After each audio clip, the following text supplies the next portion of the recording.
Welcome to Target Market Insights, the multifamily and marketing podcast. Each week, John Kasman interviews multifamily and marketing experts to teach you how to find the best places to invest, attract investors, and grow your portfolio. You are listening to Target Market Insights with your host, John Kasman. Welcome to Target Market Insights, the multifamily and marketing show. I'm your host, John Kasman, and I want to thank you for joining us for another great episode. Now, if you're enjoying the show, do me one quick favor and leave us that 5-star rating and review. And don't forget to hit the subscribe button so you don't miss an episode. Now, today we're going to be talking to Chris Naugle. Chris Naugle has dedicated his life to being America's #1 money mentor. His success includes managing over $30 million in assets in financial services and advisory industries and tens of millions of dollars in real estate. Now, for 20 years, Chris has built and owned 16 companies, with his businesses being featured in Forbes, ABC, and House Hunters. Wow. And he's currently the co-founder and CEO of Flip Out Academy, founder of the Money School, and money mentor for the Money Multiplier. With that said, let's welcome to the show, Chris Naugle. Honored to be here, man. Thank you so much. Chris, thank you for coming on today. Really excited to talk to you. We've talked about you being the #1 money mentor. Why don't you take a minute and give us a little bit more context of who you are and the experiences you've had? Sure. I mean, I'll keep it really short as I can. But I mean, I grew up very much in a lower middle class family. Dad was an alcoholic. Mom had to raise me, and it was a tough upbringing. When I wanted something, I couldn't just ask for it. I had to go out and hustle and get it. And I'll never forget, like as a kid, I wanted nothing more than to be a pro snowboarder. That was my all-time goal. It was like I wanted that. But I live in Buffalo, New York, kind of not the mecca for snowboarding. We got the snow, but we don't have the mountains. And that was kind of the first drive. So I went off on that mission to do that. And really, it all starts at 16 years old. I got a big boy job working at a restaurant, but it didn't go so well. They degraded me so bad. I was depressed. And I remember quitting that job was the best day of my life. I remember saying, I quit. And at that moment, I didn't even know it, but I quit trading hours for dollars. Came home, told mom, and I thought she was going to be mad. I said, Mom, I want to open a clothing store and a clothing line out of the basement. Can I do that? So it started with a $500 loan from my local credit union, and Fat Clothing Company, PHAT, was formed. And this is back in the early part of the 1990s. Same time, Russell Simmons was creating Fat Farm. I actually beat him to the punch with the name. That landed in a cease and desist from Russell Simmons to not use the word fat. So I changed the name, but kind of getting through that. So that clothing line and my drive to be a pro snowboarder is my entry into being an entrepreneur.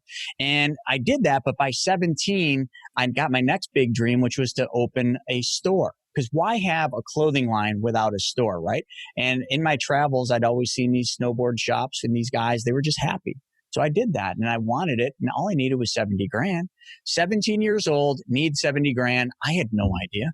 I went out and I started asking every person I knew, hey, can I borrow 70 grand? Hey, Dad, can you put your house up for collateral, so I can get this and all this stuff? And I heard, no, absolutely not. Dad said, son, go get a job at the factory. I'll give you an interview. And I said, no, that didn't end well. But long and short of it is my mom, my unconditional one, didn't want her son to not follow his dreams. And my mom never was able to follow her dreams. So what she did was something I think today was really foolish of her, but she put her house, the only thing she had in the world, and she got it in the divorce, she put it on the line so her punk 17-year-old snowboard, skateboard kid could chase his dream. And that's where Fat Man Board Shops was created.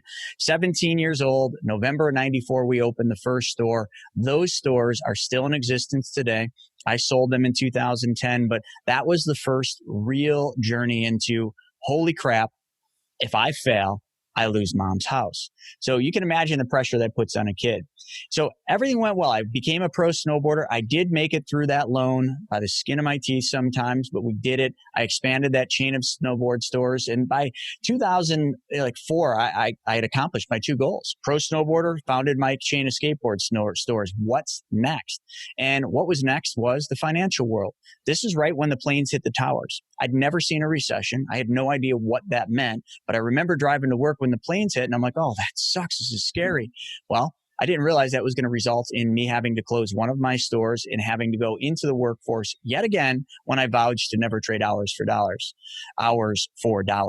Well, that landed me in the financial services world. And I thought it was just a temporary thing. It wasn't. and I loved it. I loved money because I never had any, and I loved the stockbroker side of things, and I excelled at it.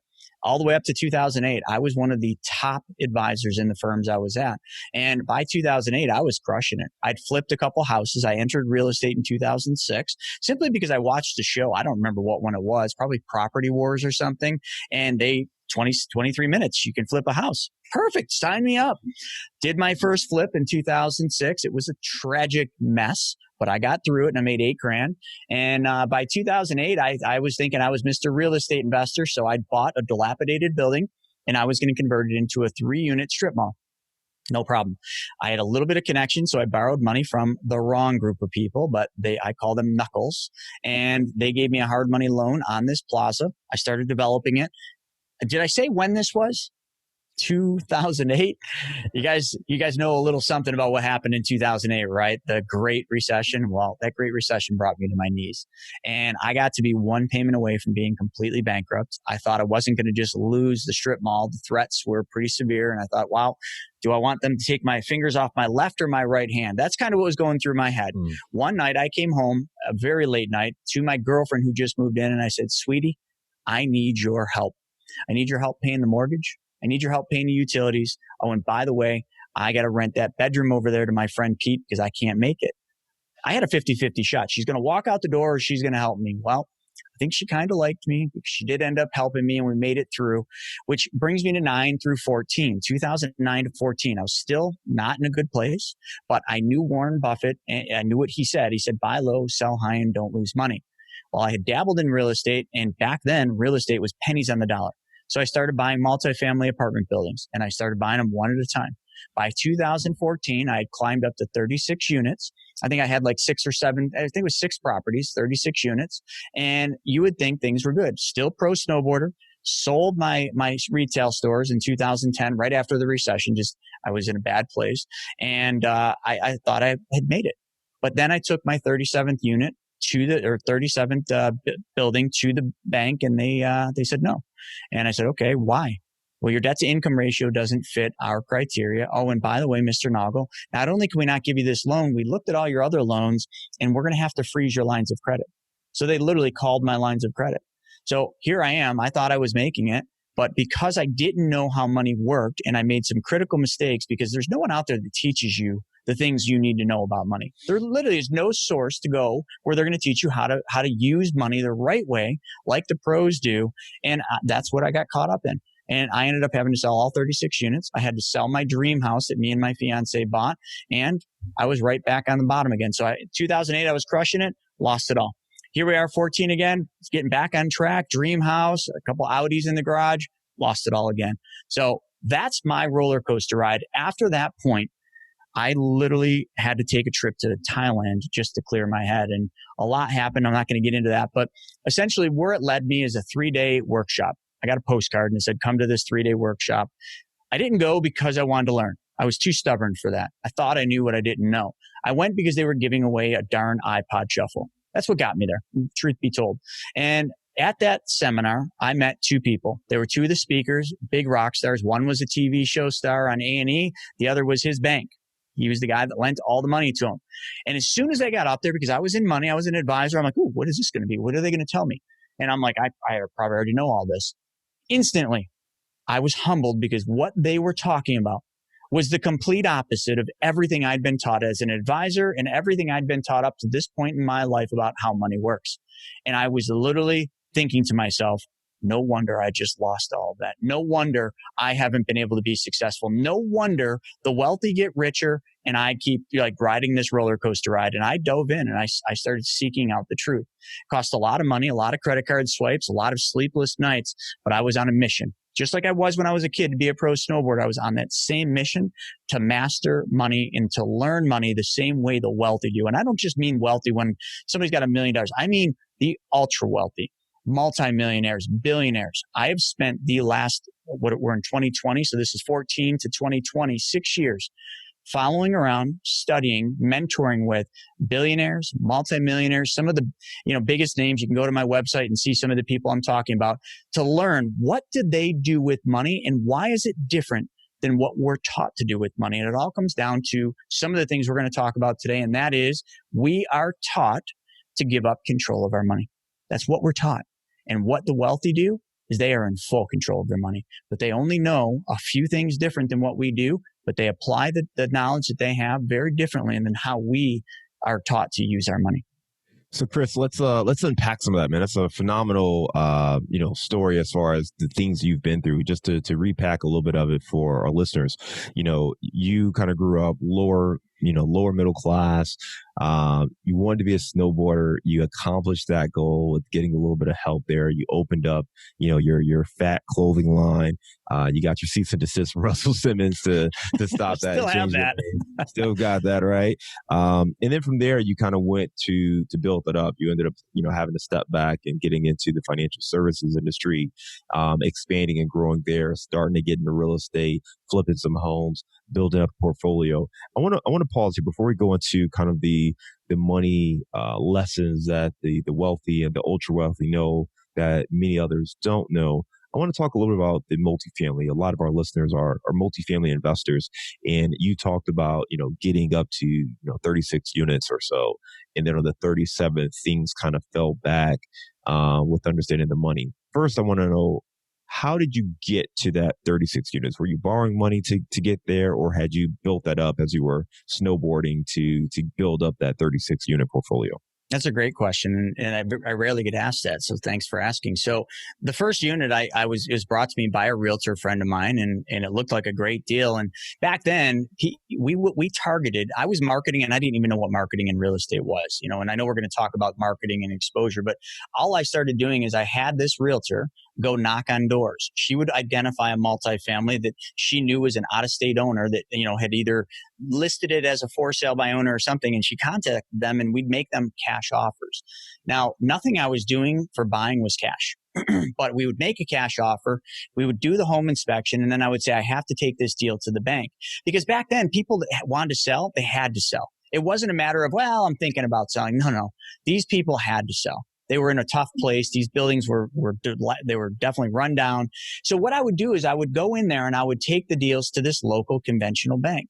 And this local conventional bank, I built a relationship with one of the loan officers, and he's the one that took me out of that hard money lender with that strip mall. He's the one that bailed me out of that.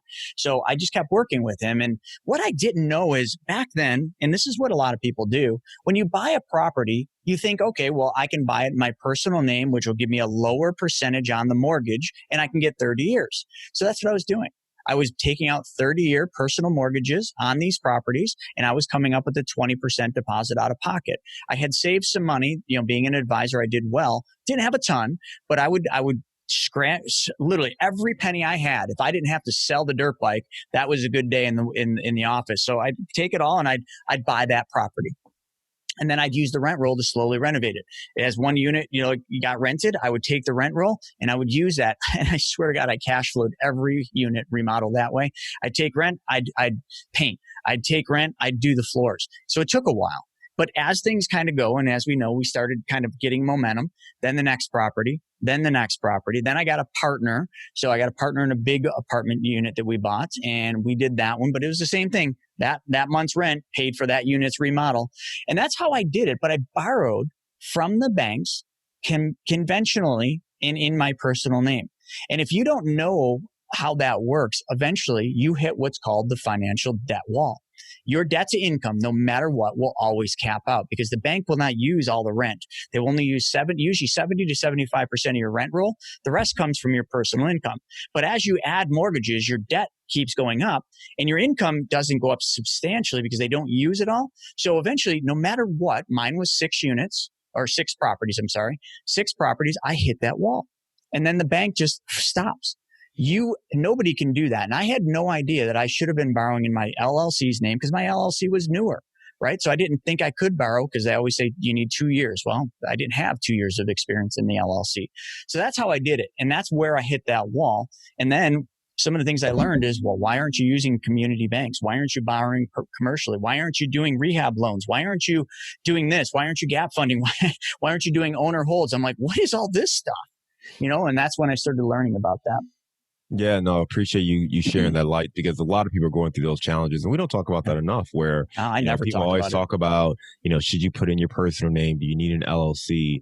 And it kind of depends, but to your point, if your goal is to build a business here and you're not working full time or you want to transition into being a full time investor, these are the things you have to understand because the banks are going to look at you very differently than how you feel or what you think the best strategy is going to be. The banks have a set criteria and they don't really like to, derive too far from what that is. So thank you for clarifying that. Let's fast forward a little bit more, right? So you talked about the bank making you kind of liquidate those assets that you had. What was their rationale? I mean, was it something that you no longer fit the criteria, or what exactly sparked them to say, "Hey, you need to liquidate the other assets you already own"? I thought that's what it was. I thought I just didn't fit the little square box. But in reality, what was happening is that bank was in trouble. They were a small commercial bank, but they were borderline community commercial. They were just trying to be the big guy on the block. And what had happened, they got themselves in financial trouble after 2008. They never rebounded. So what actually was happening that I later found out, not during this time, they just said you don't fit the square box in a nice way. But another bank, they were selling that bank to two other banks. They were selling it to Key Bank and another bank called, was it Five Star? I'm forgetting, Northwest. So those two banks were buying the bank that I was borrowing from. So what they were trying to do is just get risky loans off the books. So how they do that is because I didn't fit their little square box. If you don't know that your line of credit can be called or can be frozen, then just give it a couple more months into the COVID crisis. And if you don't fit their box, they will freeze your lines, just like they did back in 2009 for a lot of people. They thought they had equity lines of credit. They thought they had commercial lines. And all of a sudden, one letter and you don't have any access to money. Well, that's what happened to me. The bank was selling. They wanted risky loans off the books. I was a risky loan. So they basically just said, we're freezing your lines of credit. And oh, by the way, we're going to call, because I had three lines and they weren't huge. One was like 25, one was 50. And I just accumulated these from 9 to 14. But yeah, that's what they did. They froze them and then they called the one. And I didn't have any reserves. I didn't know where I was going to pull money. I just told you I was literally borrowing, I was making money in the financial advisory firm. I'd get my paycheck on a monthly basis. I'd take that and went right into real estate. I was doing what I was told to do. Like, hey, you got to go all in. And one decision that all ended for me just like that, because I didn't know how money really worked. Yeah, that's the thing right now. You bring up the current circumstances. It's really important to understand those loan terms. I mean, there's a lot of forbearance and different programs that have been out there. And I'm concerned that people who are signing those forbearance loans or those forbearance docs, they're setting themselves up to basically call themselves as a risky prospect or a risky borrower. And like you said, if something happens down the road where those banks are struggling or they need to clean their books, I have a feeling that they're going to go straight for those people who raise their hand and admitted that they're having a hard time paying their mortgage. So these are things that, again, most lenders won't tell you, but if you read between the lines, you pay attention to some of these circumstances, you just want to be very mindful. So if you have signed a forbearance, just make sure you've got some backup plans, you have some liquidity, you've got some reserves, but make sure you have some plan B in case that does happen to you, where the bank is no longer looking to work with you or decides, hey, we need to get this risky loan off of our books. Let's fast forward though. I want to get back to where you were, right? You were trying to get that Apple Shuffle, the iPod Shuffle. You're sitting at this seminar. You're listening to these TV stars, and they're talking about, money. You already know a lot about money with your financial services background. You thought you did. You're hearing things that are a little bit different. Talk to me about kind of what you learned sitting in that room and how that has impacted the way you look at money going forward. Yeah, so there was really two things, and the one is much bigger than the other. Technically, three things. So the one guy, Greg, he ran a custodian company, a self-directed IRA company, and he was talking about using, retirement dollars and lending that. And I was just like, wait, I do this. I sell 401ks. I do IRAs. You can't do what you're doing. And I didn't know enough about self-directed. So that was the first thing I learned about how to self-direct your retirement accounts. And that opened up a big thing, but that wasn't even close to the biggest thing. Then they started talking about where they put their money. And this is more Mike. Mike was a lender and also like I said, a show star. And that's how me and my wife ended up getting a TV show. So we had a show on HGTV called Risky Builders that we didn't talk about. I don't ever really mention it, but how we ended up getting that was because of Mike's help.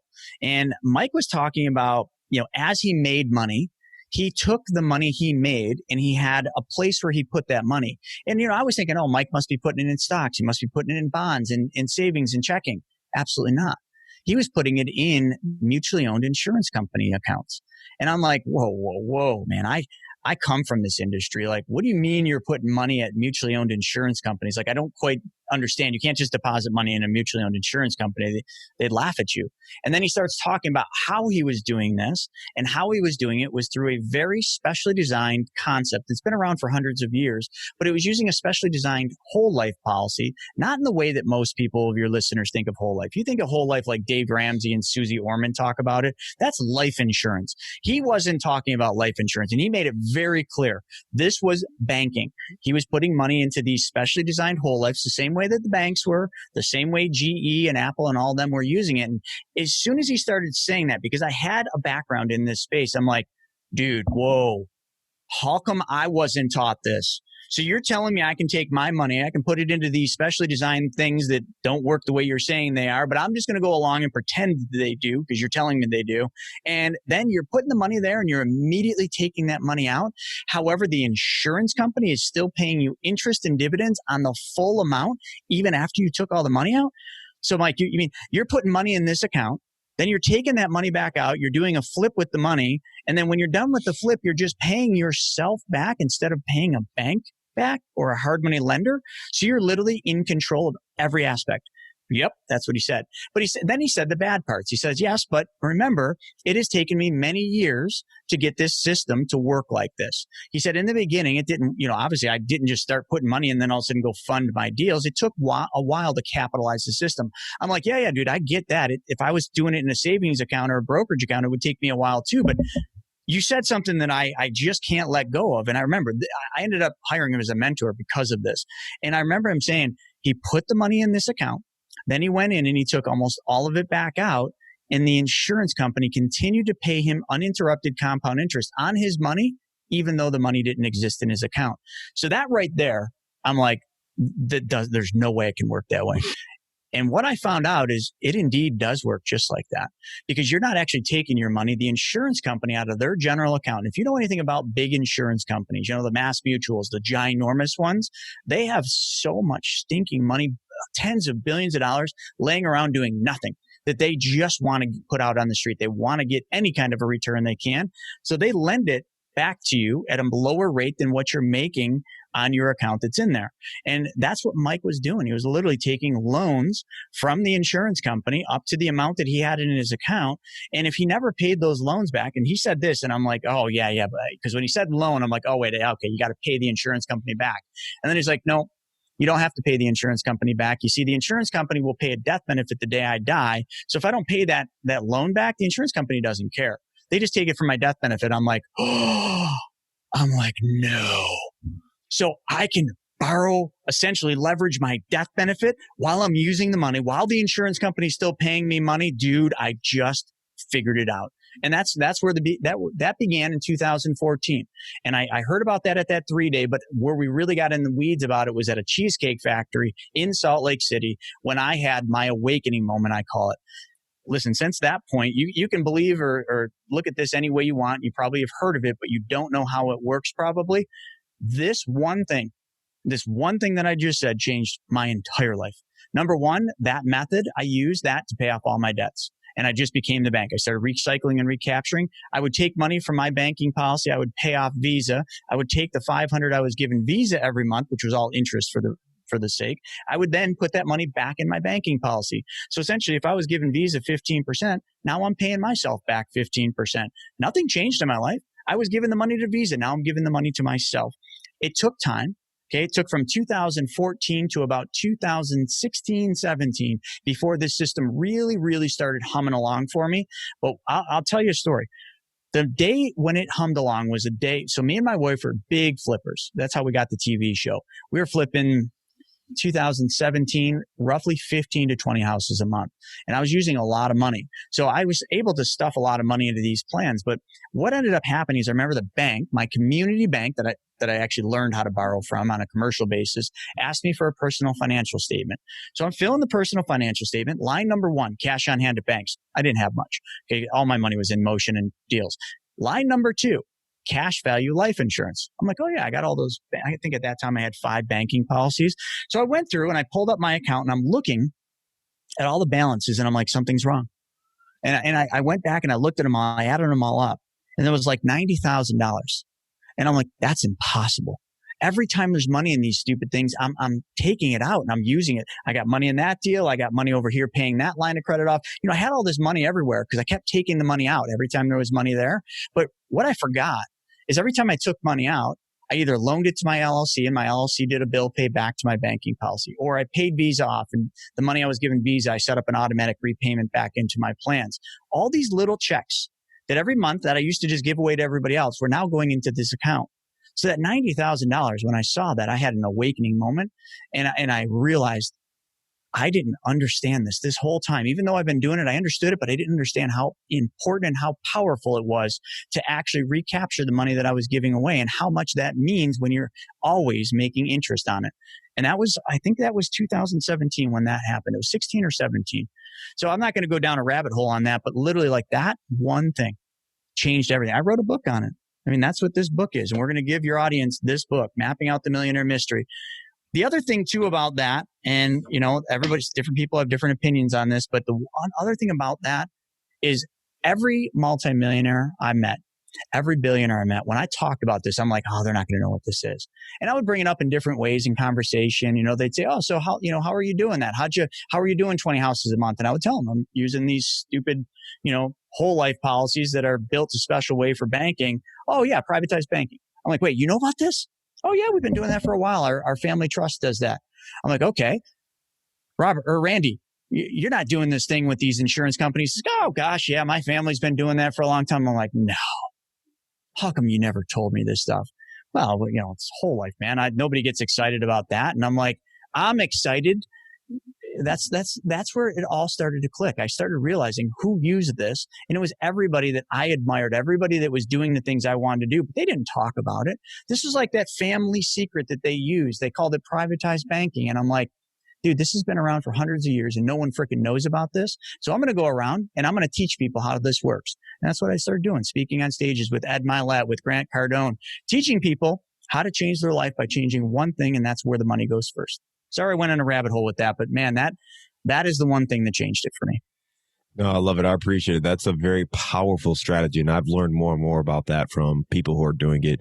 And it's one of those things where if you don't know about it, definitely read more on it. And I'm sure you got some resources available as well. But it is a powerful strategy that you can use. And once you start to understand what is allowable from a tax code perspective, both with, some folks call it infinite banking or privatized banking, and there's some little nuances there, but either way, the approach and the overall thing you're trying to accomplish, it's a powerful way to grow your business and to grow your pockets, man, and just really making money in a way that allows you to double dip in a way that's legal and it's completely, allowed to do. And that's one of the ways you have to understand to grow and make it to the next level. I think the hardest thing about that whole strategy is when you hear whole life, everybody's mind goes back to the way of you've been taught about whole life, just like money. You've been taught it works a certain way.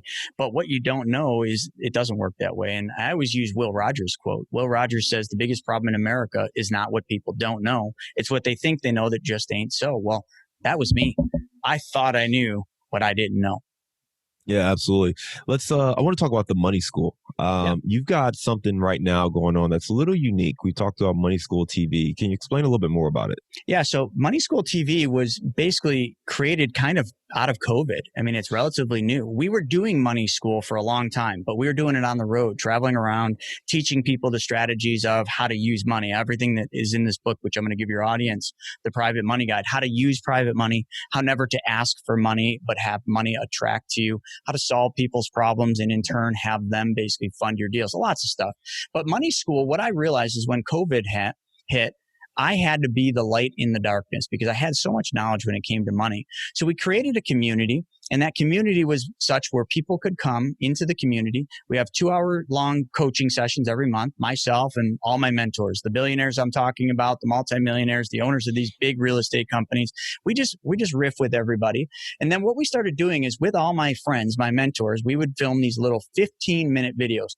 And I would say, Randy, for example, Randy, what is your absolute top things you would tell people to do right now in the middle of COVID to change their lives, to help themselves financially? And I would get these little bits. So everybody would just give me their best stuff, 15 minutes. And now we have like over 60 recordings of these videos. We have multiple segmented videos, but it's a community. Then I branched off of that. Now I'm a big private lender, so I lend a lot of money as well. I learned that from Greg. And one of the biggest problems I had with lending is I would get people submitting deals to me all the time because it would just be over Facebook or whatever. And every time I'd get a deal, I'm like, this isn't even a complete deal. This is garbage. Like, why am I wasting my time? And then I'd go back and say, I need this. And then they'd give it back. And I'm like, dude, that's not what I asked for. So I'd spend all this time and I'd never get what I wanted. So I said, you know what?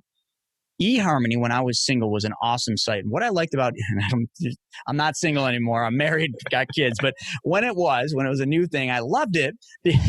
So bad, but I loved it because I could go on there. I didn't have to talk to anybody and waste time. I could just read through profiles, or I could do a search for finding the right profile of what I wanted, at that time. So I said, but why doesn't this exist for money? Like, why can't there be an eHarmony for lenders and borrowers with a standard operating procedure? And before somebody can actually start playing in the sandbox with a lender or with a borrower, they have to go through an education that teaches them how to be a good borrower and a good lender. Simple principles, 4 weeks of simple principles. So I created the Money School, which is where Money School started, to be that community, that eHarmony for lenders and borrowers. And so far, I don't even know how much money's transpired. I mean, I just created the community. It's a membership thing, and people come in and I don't know, all the time deals are getting funded. Like, I'll get a call last night. Tyler's like, yeah, I posted a deal up on there and this guy instantly took it. I'm like, what? I didn't even see that deal. I would have funded that. But it was really cool. And the community that I created was something that I was going to charge like a good buck for because it was so rich in what it did. Yeah. And I told my wife, now my wife is, you'd have to know her, but she looks me in the eye and she says, no, you're not. And I said, oh, yeah, that's not enough, right? She said, no. This is COVID. People can't afford that, Chris. People just lost their jobs. People are going through, hell right now. And you hold the answer to so many of their problems and you want to charge them that? And I said, okay, genius. Like, what should I charge then? And she tells me, and I looked at her and I said, sweetie, we're going to go bankrupt. Because obviously at the beginning of COVID, nobody knew what was going to happen. And she tells me this. She says, well, you're going to charge $19 a month. And I said, we couldn't do that. And you know what she said to me? This is my wife, just so you know who she is. She said, well, you better figure it out. Well, I did. I sat down, pencil and paper, and I figured out how to make it work for $19 a month. And then we do it for $190. So that's the community. It's $19 a month. And all I do is I keep pouring my heart out into it. One of my biggest mentors, Greg Reed, he told me back a long time ago, he said, you know what? The biggest advice I can give you, Chris, is give your best stuff away for free. Now, imagine if your mentor told you that. You're like, dude, really, that's the best you got for me? I'm paying you every month and you tell me to give my best stuff away for free. And I never understood that until I started doing it. Because just like Ziegler says, if you help enough people get what they want, you will get what you want. Well, that's the theory. Give and you shall get.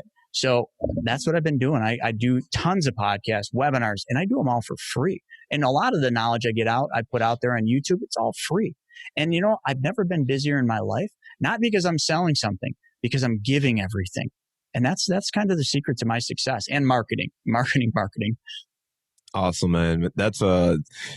I think the last point you made on giving away your best stuff and just understanding, like, how do you create value and, create this platform where it's a little less than maybe what you would have charged in any other circumstances. But, giving away that value to other people, it allows it to come full circle to you. So I appreciate you doing that. And I'm sure Absolutely. A lot of the people who are taking in your content and consuming that content, they're really appreciative as well. Before we jump into the bullseye round, I do want to ask a little bit about marketing because, one thing that I've noticed with you is you've been featured all over the place, man. You've got some really great mentors that you talked about. I saw Grant Cardone website, Ed Smollett, quite a few different individuals that, you've connected with, not to mention the HGTV show and coverage on Forbes and so many other things. Talk to me a little about kind of the branding aspect in marketing and kind of going from someone who was just hustling, doing your own thing, to actually figuring out how to create a brand around it to garner more attention and to build a real business.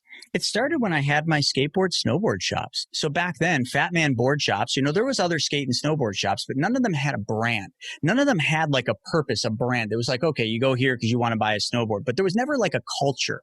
And I remember when I built Fat Man, it was all about rider owned, rider operated, right? And everybody that I surrounded myself, it was about being part of this thing we built, this culture. So now fast forward, and that really took off. I mean, that business is still around. So 94 till today is still around. So obviously we built one heck of a brand around that company.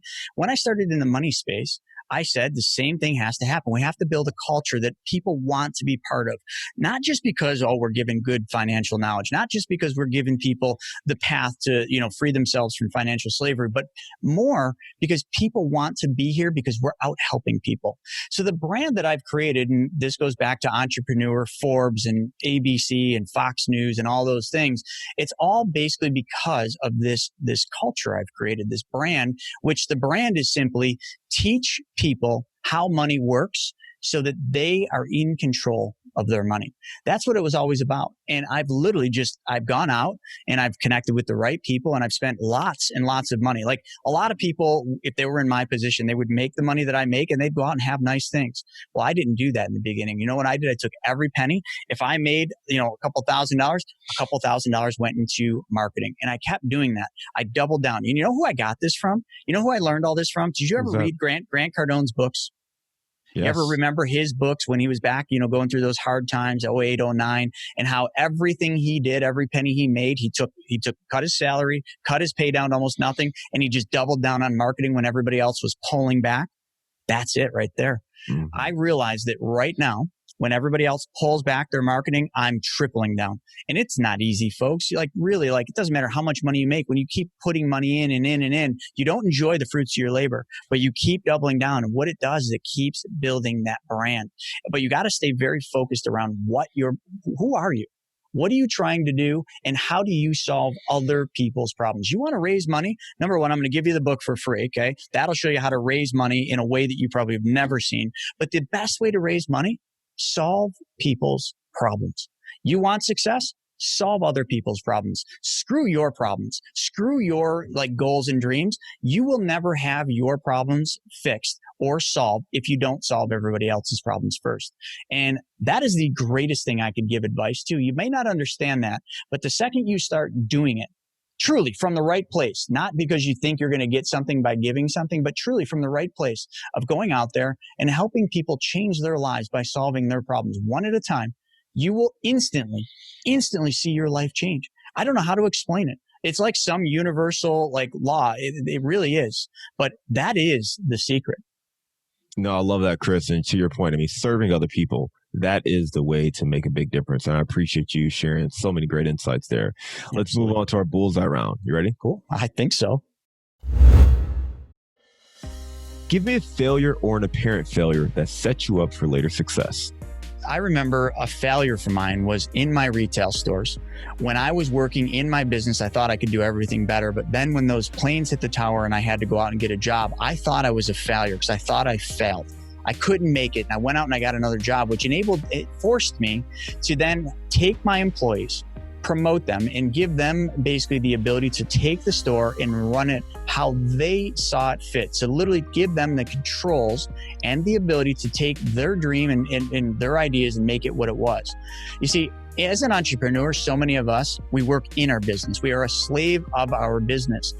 At that moment, I was forced, not because I wanted to, but I was forced to start working on my business. To me back then, that was a failure, and it was my greatest learning success because I learned how to work on a business, not in a business. Give me a digital or mobile resource you recommend for your business. Oh gosh, Slack is one we use a lot, so I love Slack. Give me a book you've gifted or recommended the most, and it can't be your own. Oh, yeah, 501k. It's the one I've recommended the most. Give me a daily habit that helps you stay focused on your goals. Every morning, the very first thing I do before my eyes are even open is I get down on my knees and I thank God for the day. What's one thing you know now that you wish you knew when you were starting out? The impact of giving. What are you curious about right now? Life. Especially now, having a new 3-week-old at home. What is life really? And congratulations on that. How have you seen yourself transform? I know it's been 3 weeks, but what differences have you found in yourself in that 3 weeks? Everything I do is not for me anymore. Before, I would work, I'd work really hard and I'd be building this business because I wanted to, build it for me and for whatever I wanted to do. Everything now is about like, how do I do this so that she can live a better life? How do I do this so she can have an empire to step into and take and run? Everything's about her. How do I make it, save enough money for her so that when she turns age of, having to go to college, she can go to school or she can chase a professional surfing or snowboarding career. Everything's not about me anymore. Love it, man. All right. You are in Buffalo, New York, which right now is great. Maybe a little cold when the weather breaks, but great right now. Give me the best place to grab a bite in Buffalo. Oh, yeah, there's so many. I'm vegetarian, so it's skewed. I love this restaurant called TCB, Tacos Community Beer. My favorite place. Oh, man. All right. TCB. Sounds like a good one.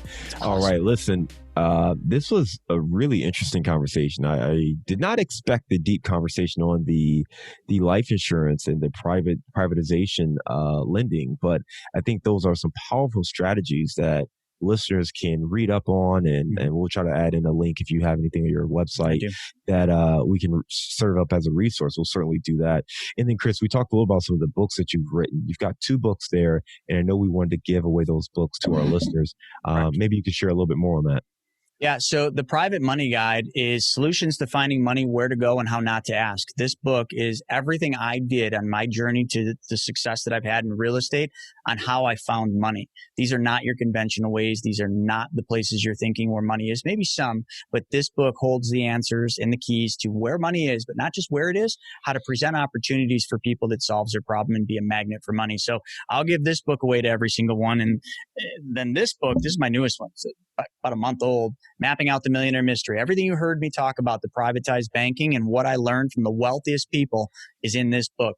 And it just says, what if you could get all the money back for every purchase you've ever made and create wealth through your own debts and expenses you already have? Boom. So this book will change your life. I'll promise you that. So to get these books, I'll just give you the link. It's very simple. The link to get both of these books for free, you just pay the shipping, is Money School. So Money School, REI.com/book. moneyschoolrei.com/book will bring you to the link for the Private Money Guide. And if you do that same link, moneyschoolrei.com/new book, that will give you my new book. So it's not a very hard one to remember. And each one, you get them. And still, as crazy as this is, I ship thousands of Mapping Out the Millionaire Mystery. I still sign each one. Awesome, man. I just think that personal touch matters. Oh, absolutely, man. Absolutely. Well, listen, we look forward to checking out the book, and thank you for being such a great guest today. For our listeners who want to get in touch and just learn more about you and your story, what is the best way for them to reach out? ChrisNaugle.com. So NAUGLE.com. And that'll take you anywhere else. You can learn a lot about me. Chris, thank you again for your time today and coming on Target Market Insights. You'll have a great one, and congratulations again on your 3-week-old. I appreciate that. Thank you.